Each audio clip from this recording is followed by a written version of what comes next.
আহারে, আমার শাশুড়ি মা একা একা বসে আছে। ওনারও তো ইচ্ছে হয় কেউ ওনার সাথে গল্প করুক, হাসি ঠাট্টা হোক। ধরো আমিও না পারি, যাই ওনার সাথে বসে একটু গল্প করি, ওনার ভালো লাগবে। মা কি করছেন?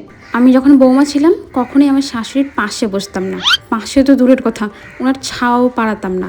আর এখনকার বৌমারা পাশে এসে পায়ের উপর পা তুলে বসে থাকে, কি আর বলবো তাদের। আমার সামনে যখন শাশুড়ি মা থাকতো তখন জল খাওয়াতে দূরের কথা, আমি নিঃশ্বাসও নিতাম না, নিজের নিঃশ্বাসটা বন্ধ করে রাখতাম। আর এখনকার বৌমারা লজ্জা শরম তো কিছুই নেই, সামনে বসে শখ করছে।